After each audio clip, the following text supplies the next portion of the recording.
Hola, yo soy Gabriela Audrey. Bienvenidos a Mex I Can Podcast, un capítulo más en donde estaremos hablando sobre niños y niñas activistas. El día de hoy tenemos una gran invitada, Frida Tapia. Comenzamos. Bienvenidas y bienvenidos a IMEX I Can Podcast. Celebremos el Día de la Niñez, una fecha para consentir a las y a los pequeños que están en casa, pero también para promover sus derechos y su desarrollo pleno e integral. No podemos omitir que los niños y las niñas son uno de los grupos o colectivos más vulnerables y que se ven impactados de forma muy profunda frente a las crisis globales, pues esto no solamente viven en la actualidad, sino que además tendrá que convivir con sus efectos a largo plazo, frente a lo cual algunos se han organizado para articular resistencias frente a estas crisis, tanto políticas, económicas, sociales y especialmente ambientales. Hoy traemos esta discusión a nuestra mesa política. En el estudio que nos acompaña, Frida Tapia, activista feminista y por la defensa de la tierra y el territorio, que inició este camino precisamente siendo una niña. Acumulando ya más de 2 décadas de experiencia en el sector social, ahora Frida Tapia se desempeña también como asesora para los sectores públicos y privados, en temas de innovación legislativa, derechos humanos de las mujeres y juventudes, y recientemente fue reconocida como uno de los futuros rostros empresariales del Estado de México, por el impulso del emprendimiento construido bajo principios de economía social y solidaria. Gracias por acompañarnos en este nuevo episodio. Yo soy Alma Bernal y comenzamos. Frida, bienvenida a tu espacio de Mex I Can Podcast. Te agradezco que estés el día de hoy compartiendo este espacio conmigo. Vamos a platicar el día de hoy, que es 30 de abril, sobre niños y niñas activistas. Cuéntanos, ¿por qué una niña se vuelve o un niño se vuelve activista y cómo ha sido tu camino el día de hoy haciendo pues justo esta labor? Pues antes que otra cosa, muchísimas gracias por la invitación, Gaby. La verdad es que es para mí un súper placer poder compartir contigo y con la audiencia de Amex I Can Podcast. Pues mira, yo creo que los adultos hemos perdido la capacidad de asombro, pero las niñas y niños no. Cuando eres chiquito, todo es nuevo, todo se está aprendiendo, todo es novedoso, todo es absolutamente innovador. Entonces, pues definitivamente las cosas que para nosotros ya son cotidianas, para ellos causan cierta extrañeza.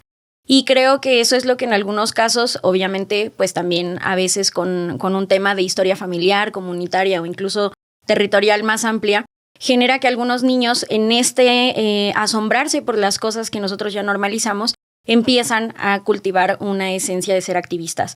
Eso es muy chistoso porque normalmente cuando escuchamos a niñas y niños activistas o incluso adolescentes activistas, la gente siempre piensa que es que seguramente sus papás les dijeron qué hacer o es que sus papás están lucrando con ellos, y no necesariamente es así. Muchos genuinamente encuentran problemáticas y tienen esa vena, esas ganas de querer resolver las cosas, y en todo caso encuentran adultos que son aliados, ¿sabes? Que son papás, que son familia, que son incluso miembros de la escuela, que les permiten atender esa necesidad genuina que tienen de resolver una situación que han encontrado como problematizada. Y un poco eso es lo que me pasó a mí. Cuando yo era muy chiquita e inicio en el activismo, obviamente yo no decía, ay, quiero ser activista por el medio ambiente, ¿no? O sea, no tenía esos conceptos, esa claridad, digamos, como, pues sí, justo como conceptual o epistémica alrededor de los problemas, pero sabía que algo estaba mal. En mí nace justo cuando en Tenancingo tenemos una comunidad que se llama El Carmen, y año con año hacemos una serie de peregrinaciones y de eventos y verbenas alrededor de la Virgen del Carmen. Entonces, dura un mes. Imagínate cómo termina el lugar un mes después, ¿no? La cantidad de basura, de cosas que se ven durante las verbenas, que para una niña de 4 años es raro, porque a ti en tu casa, o al menos a mí en mi casa, mi mamá, mi abuela, habían sido como muy sistemáticas en es que la basura se recoge y si la separas no es basura. Entonces la puedes aprovechar, y es una enseñanza que cuando yo llego y me enfrento con la realidad que es distinta, me causa asombro, a pesar de que para un adulto eso es totalmente normal. Entonces mi primer instinto fue, ¿por qué está tan sucio? Hay que limpiarlo. Y eso abrió la puerta a que después empezara a ir aprendiendo más cosas y terminara convirtiéndome en activista por la defensa de la tierra y el territorio. Pero vuelvo a lo mismo, nace de la capacidad de asombro que obviamente no te nombras hacia el inicio, pero empiezas a ir trabajando poco a poco las cosas y te das cuenta de que hay muchos otros temas que se van vinculando y que puedes ir atendiendo. Que yo creo que eso en buena medida le pasa a muchos de los niños y niñas que son activistas, que inician con cosas muy sencillas, ¿no? Por ejemplo, pienso mucho en Sofía, que ahora debe tener unos 16 años, yo creo, que es de aquí de México también, que inicia con el tema del jaguar, ¿no? Y dices que yo quiero defender a los jaguares, porque en algún punto esa información llegó hacia ella. Y a partir de ahí, poco a poco, empezó a articular mucho más un movimiento alrededor del tema. Y bueno, ahora ya no es un tema de la defensa solo de los jaguares, sino de una defensa mucho más amplia del territorio, ¿no? Entonces creo que más o menos así es como se va articulando. Yo encontré mucho apoyo en mi mamá, por ejemplo, en mi núcleo familiar en términos generales, mi familia más cercana, porque también eso tengo que decirlo, para mi familia ampliada incluso causaba como cierta extrañeza el tema, ¿no? Pero en mi familia nuclear, mi madre, mi abuela, mi tía siempre estuvieron muy cercanas a apoyar esas iniciativas que tenía. Y después en la escuela, porque cierto es que incluso las primeras actividades las realizamos también con la escuela, ¿no? Con compañeritos de la escuela, con apoyo de algunos maestros. Y poco a poco así fui haciendo un poco más de redes, ¿no? Ya después encontrando a otros ambientalistas locales, cada vez menos locales, ¿no? Cada vez un rango más amplio. Justo, y poco a poco me fui viendo acompañada, ¿no? También poco a poco las actividades ya no eran vamos a limpiar el Santo Desierto y transitaron hacia vamos a organizar el Congreso Forestal, ¿no? Por ejemplo, o sea, pues sí, justo, se fue ampliando como esa diversidad de temas también, ¿no? Perfecto. Justo creo que es algo importante que mencionaste y estaba por preguntarte. ¿Cómo el día de hoy, por ejemplo, si hay niños que estén buscando pues tener una causa o ser activistas en esta parte, cuál es el camino? Yo creo que algo muy importante que mencionaste es tu familia de núcleo, ¿no? Cómo desde casa poder ir haciendo pues esto tan representativo, ¿no? Desde el separar la basura, que lo vayas transmitiendo a las escuelas y por qué no pues ya a las comunidades, ¿no? Otra cosa que mencionabas que me llamó bastante la atención, hablaste sobre territorio. Cuéntame, ¿por qué es tan importante el vínculo territorial para una persona que es activista como tú? Mira, respondiendo a la primera pregunta, yo creo que es un retote.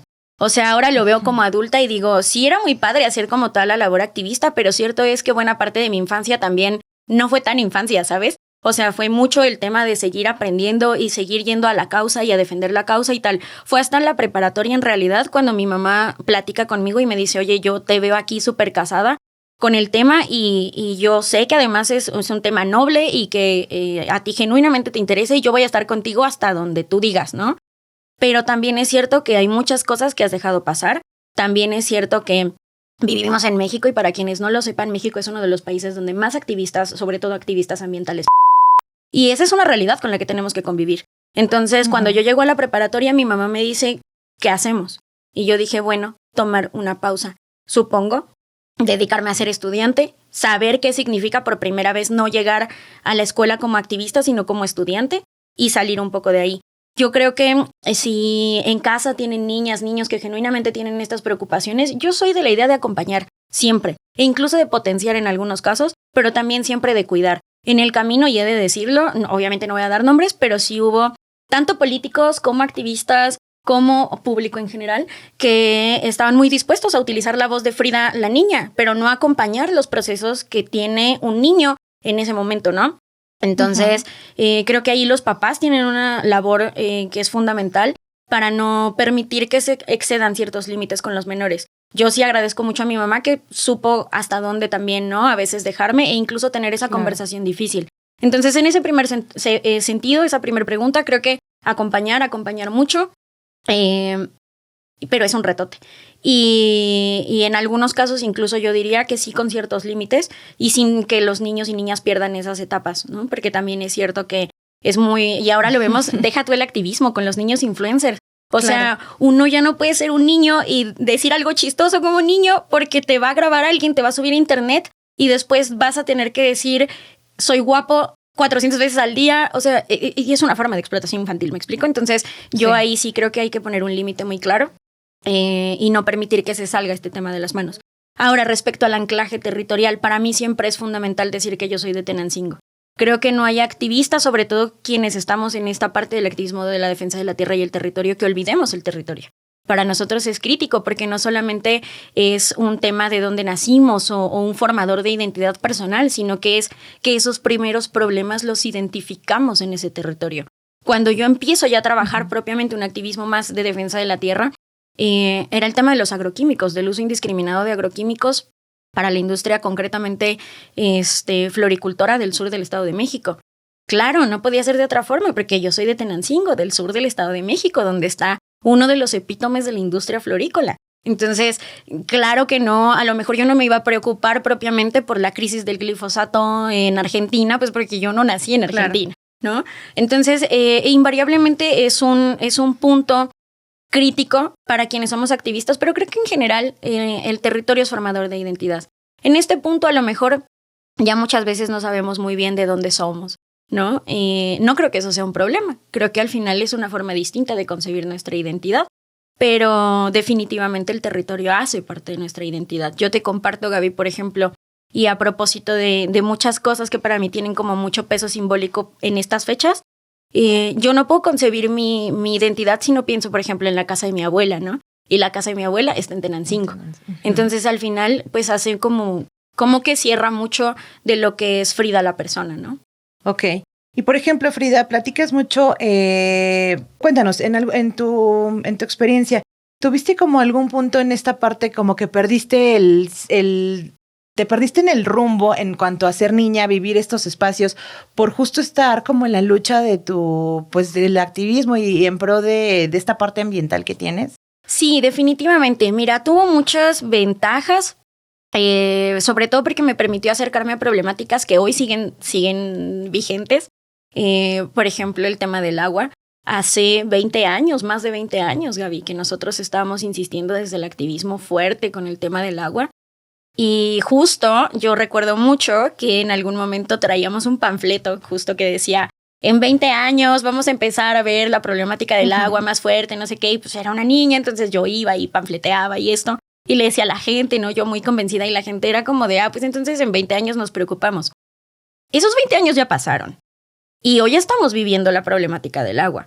Entonces, no sé por qué esperamos tanto tiempo para seguir haciendo las cosas, ¿sabes? Nos habían dicho eso desde hace muchísimo tiempo, pero bueno, ese tipo de cosas creo que fueron ventajosas porque pude asimilarlas antes. Las entendí antes y las viví antes, y de alguna forma como que toda mi vida me he preparado para esas catástrofes, ¿no? Yo lo veo como algo ventajoso. Pero también es cierto que hay muchas otras cosas que se perdieron. Si lo quieres ver como parte de historia personal, también fue muy ventajoso que a mí me hayan becado desde muy chiquita para venir a estudiar en Metepec y en Toluca, justamente por ser activista, ¿no? No por otra cosa, o sea, por ser activista.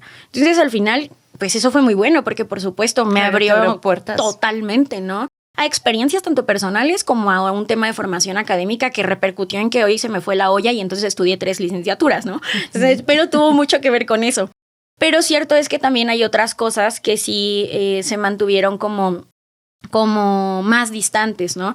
En el afán como de siempre estar trabajando en el activismo o incluso en lo que ahora llaman como ansiedad o estrés climático. Bueno, yo conozco el estrés climático desde que tenía 6 años, ¿no? Entonces, claro que había cosas en las que no terminaba de empatar con las niñas y niños de mi generación, y ahí obviamente pues hubo algunas rupturas también y otras dificultades que yo creo que también no pueden dejarse de lado ya de una historia personal, ¿no? Claro. Correcto, Frida. Pues bueno, básicamente empezaste como activista ambiental, pero te has ido transformando en el paso de estos años. Ahorita estás pues por el rumbo de las mujeres.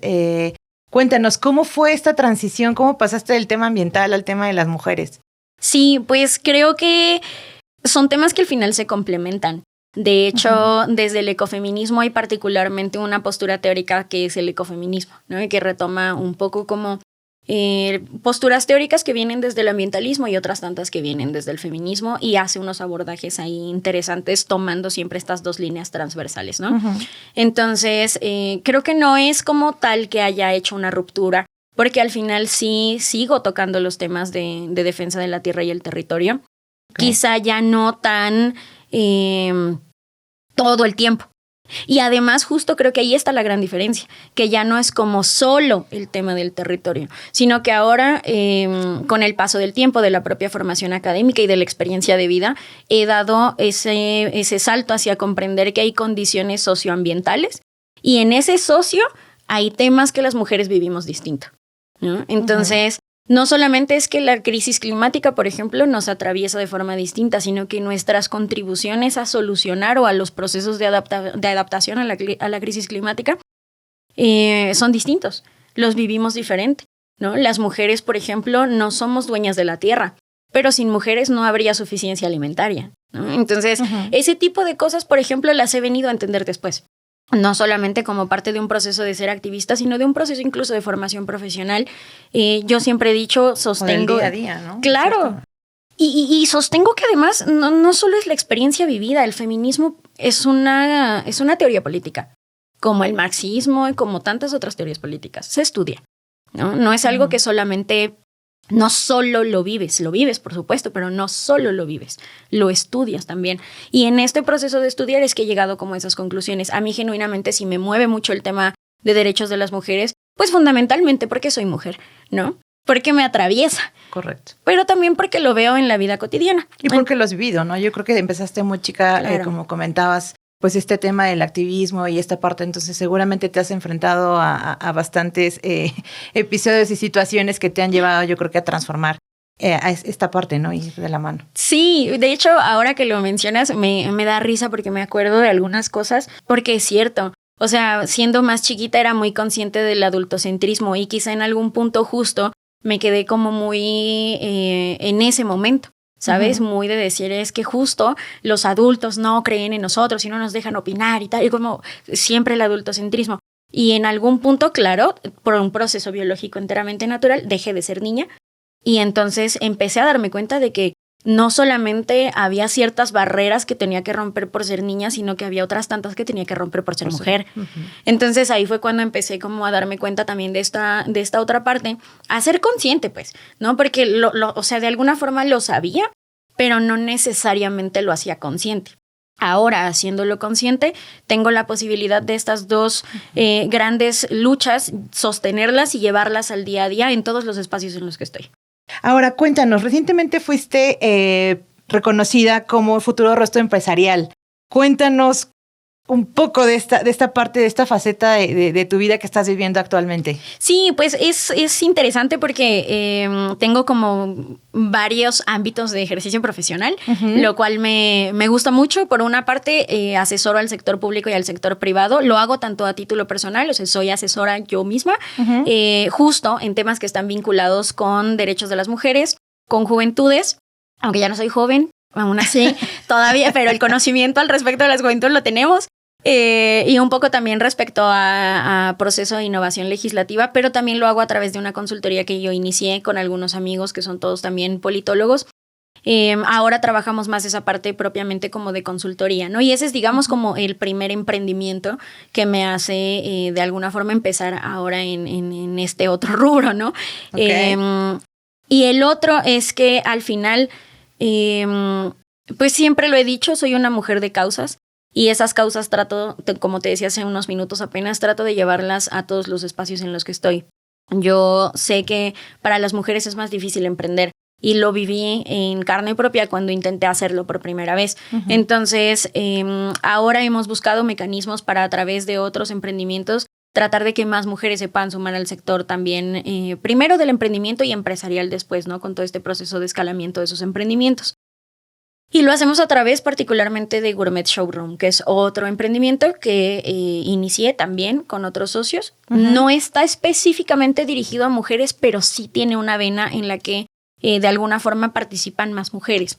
Lo que hacemos nosotros es que es un espacio donde pueden vender y hacer entregas seguras emprendimientos del giro alimenticio. Okay. Entonces tenemos, por ejemplo, emprendedores que venden productos para cafetería, licores artesanales, mezcales, dulce artesanal, como varios giros. Y hay que decirlo también, la inmensa mayoría son productos artesanales, otros no lo son, pero son algunos ya incluso industrializados, pero al final forman parte de emprendimientos locales, ¿no? Okay. Entonces, poco a poco, pues vamos también impulsando el crecimiento de esos emprendimientos, al tiempo que nos fortalecemos nosotros mismos, porque al final el escaparate, pues es el emprendimiento propio, ¿no?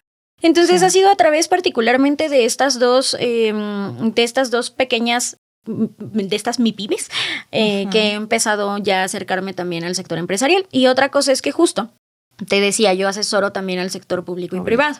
Y en este sentido, hoy tengo la gran oportunidad y que de verdad ha sido un tema de cambio totalmente de mi vida en términos generales y que yo agradezco y agradeceré siempre infinitamente de poder ser la secretaria técnica de la Comisión de Jóvenes del Consejo Coordinador Empresarial del Estado de México y también de asesorar la Secretaría de Organización en la Federación Iberoamericana de Jóvenes Empresarios. Entonces eso también ha sido yo insisto, ha sido una ventana tremenda para acercarme ahora al mundo empresarial también y de alguna forma de también llevar un poco las causas hacia ese sector que de repente parece que está como mucho más desvinculado de lo que podría estar a lo mejor el sector público de todos estos temas, ¿no?